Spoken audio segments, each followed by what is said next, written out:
Retro 8-bit side-scrolling indie platformers have had a real resurgence over the last few years with varying degrees of success.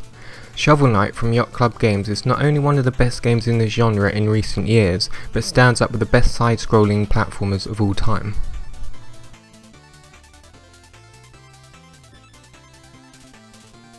Shovel Knight is a game that feels immensely satisfying, fantastically crafted, and has a beautiful visual design and flair. It's available on PC, Mac, Xbox One, Wii U, 3DS, PS4 and Vita, so there's really no excuse not to play it. It clearly takes cues from classic titles like DuckTales, Mega Man and Castlevania, to name a few. You play as Shovel Knight, who is a blue knight in search of his partner. Shovel Knight sets out on a perilous journey to a foreboding tower to confront the evil that waits. Shovel Knight has become completely consumed by despair, and during this time the evil enchantress has taken over the lands. Like most side-scrolling games, the story is simple and feels similar to the Mario games. Shovel Knight, however, has some beautifully crafted cutscenes that look vibrant and quite simply amazing. The campaign is hugely absorbing and entertaining with a wide variety of rich characters and wonderfully designed levels. Each level also has a boss to defeat that suits the overall theme of each world. Each boss is a member of the Order of No Quarter, and each feels drastically different in ability and personality. Each boss you come across has unique abilities and attacks that require you to learn and adapt your playstyle and approach it in order to defeat them. The bosses are fantastically designed and they all have a real sense of personality. The boss battles often reminded me of Dark Souls games due to the intense action that requires perfect timing and rhythmic combat. These boss battles can get incredibly challenging and certainly take practice and many runs to succeed. There are also mini boss encounters that occur whilst making your way across the map. These battles are still challenging but not quite as tough as the main bosses themselves. The controls are accessible and easy to pick up from the get-go. I played the game on PC, so you have the option for mouse and keyboard, but I would strongly recommend using a controller if you have one. Shovel Knight can move left, right, jump, swing his shovel, and like DuckTales you can also perform a downward strike that can be used to break blocks, bounce off objects and attack enemies. As you begin to make your way through the campaign, you will start to unlock various relics that have abilities like fireballs and temporary invincibility. Shovel Knight has a surprising amount of depth in terms of upgrades. You can purchase new shovel abilities like powerful swing attacks. You can also upgrade your maximum health and magic, which are extremely useful when progressing into later stages. Aside from the array of items, Shovel Knight himself can also be upgraded, with health, magic, armor and weapon improvements available. Side-scrolling platformers like this require controls that perform well, and Shovel Knight does a great job of having pixel-perfect responsiveness.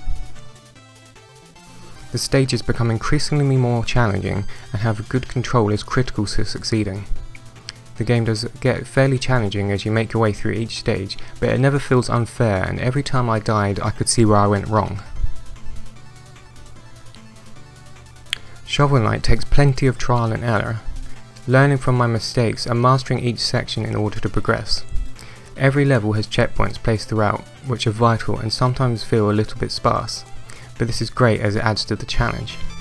Interestingly, you don't actually have to use each checkpoint, and you have the option to smash them in order to gain more money. Your shovel is your primary weapon and is used to dig, smash and fight enemies in your way. I found that the downward strike was incredibly useful and helped me reach ledges in hidden areas. Much like Dark Souls, if you die, you drop all of your loot you have collected, but you get the chance to pick it up again on your next run. Shovel Knight also has a selection of hidden items that can be traded in for more coin. The game also has an abundance of secret areas, chests and collectibles like music sheets that can be traded in for coin in the village. The game encourages you to explore, often to reveal tempting items teasing you in perilous locations. The challenge of retrieving these items makes the reward even more satisfying. The presentation of Shovel Knight is visually striking, with meticulously designed levels that feel unique and genuinely absorbing. The levels do a great job of carefully introducing each new mechanic, and it all fits perfectly. Each level has an interesting theme, like ice, water, and the final bosses reflect the tone of each stage.